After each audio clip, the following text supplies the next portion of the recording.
a partir de una guerra que hicieron contra ese país que mató 2/3 partes de su población.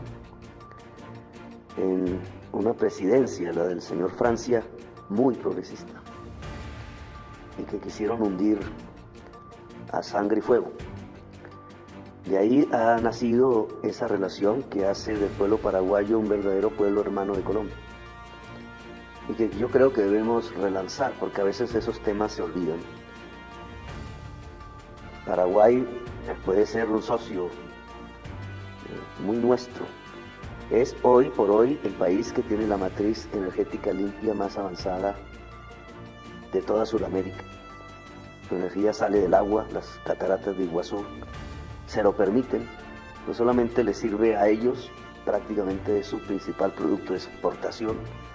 Un azar geológico les ha permitido que el 100% de su matriz sea limpia. Ese es un objetivo que debe alcanzar Colombia. Allí lo hemos comentado con el presidente de México, con el de Brasil ahora, el día de la posesión mía aquí, en este recinto, y sería bueno comentarlo con Paraguay. Y es la idea que tenemos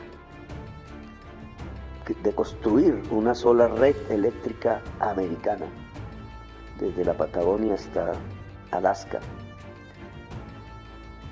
Quedan pocos tramos para lograrlo. Uno de esos es el de Colombia ante Panamá, que tiene que ir por el mar.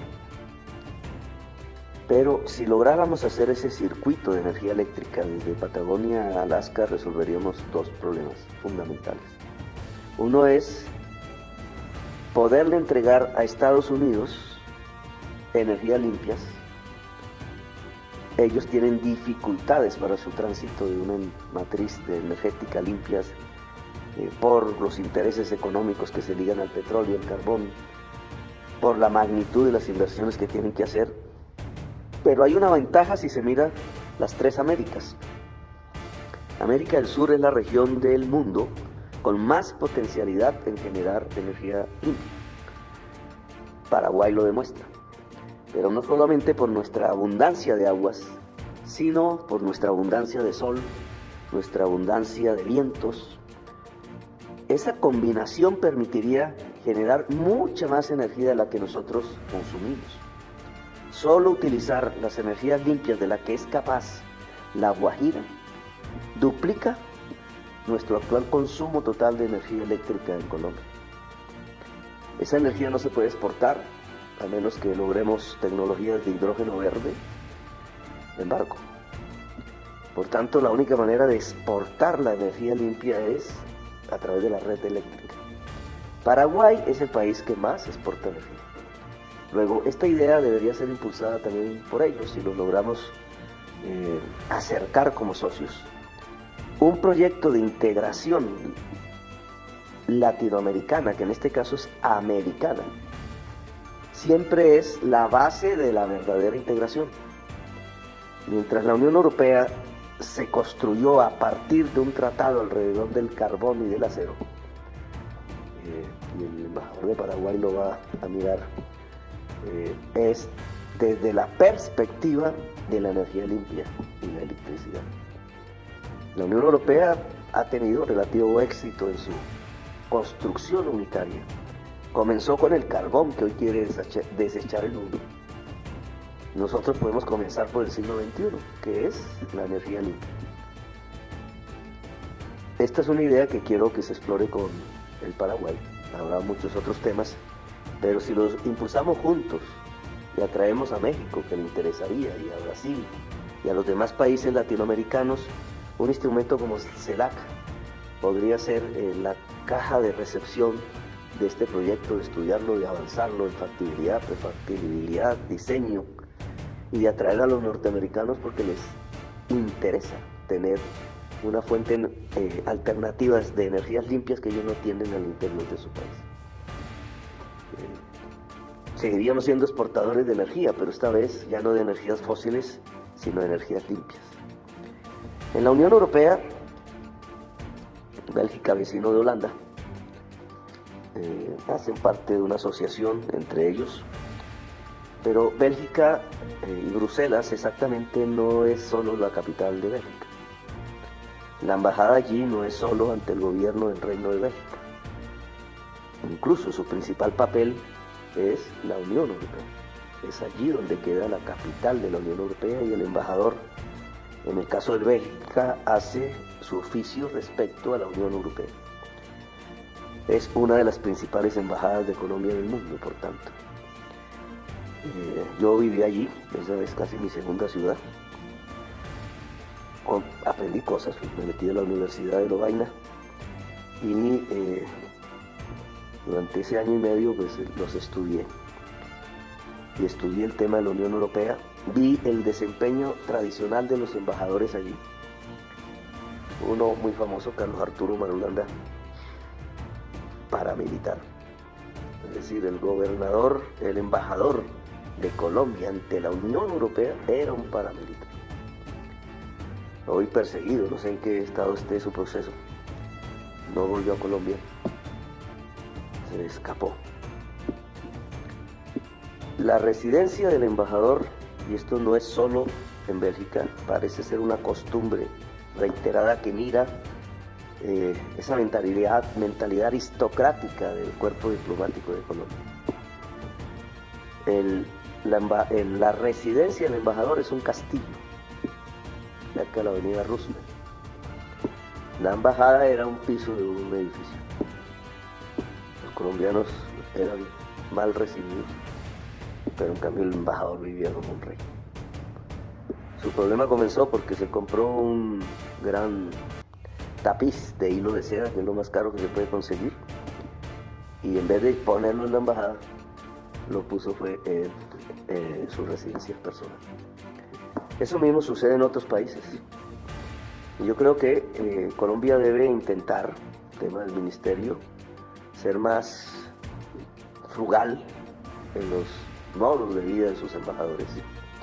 Y en cambio ponerle más fuerza donde los colombianos y las colombianas necesitan del esfuerzo.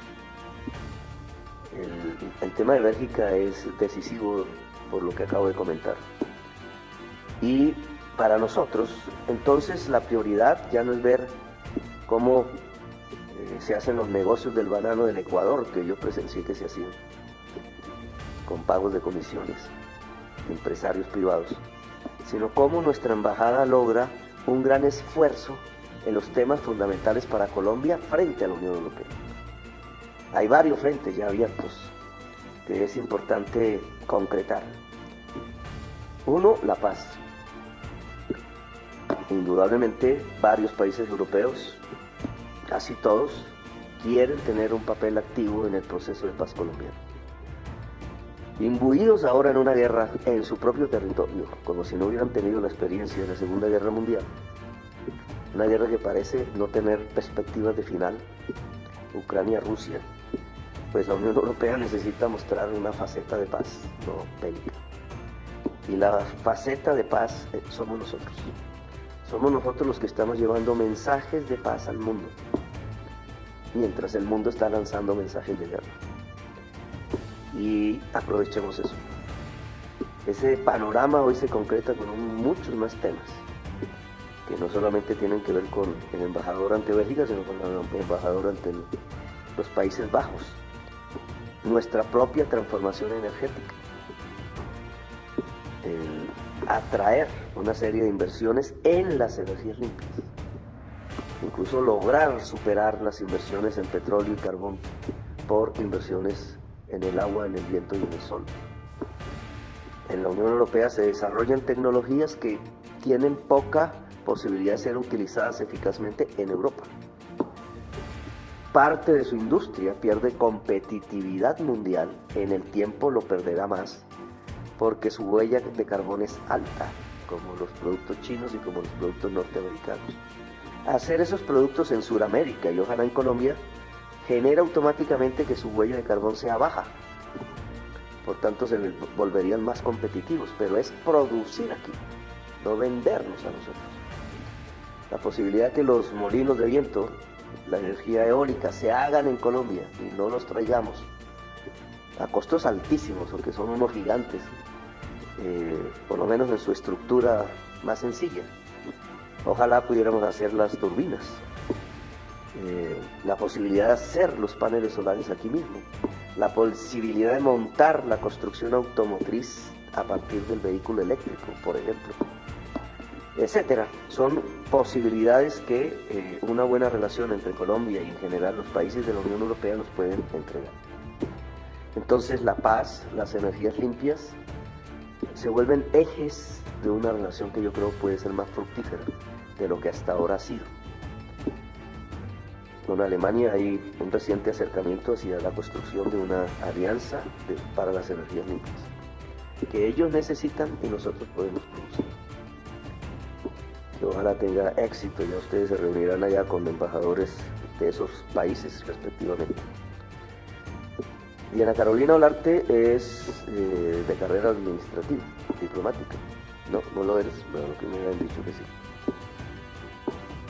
Como mujer, pues tratamos de lograr que también la ley de cuotas se garantice en los cargos diplomáticos. Hay que prestar más atención a eso. Lo mismo hemos querido que la carrera diplomática tenga más presencia en el total de los embajadores y cónsules que escogemos. Creo que como nunca antes se había alcanzado un porcentaje tan elevado como el que estamos hasta ahora alcanzando nosotros.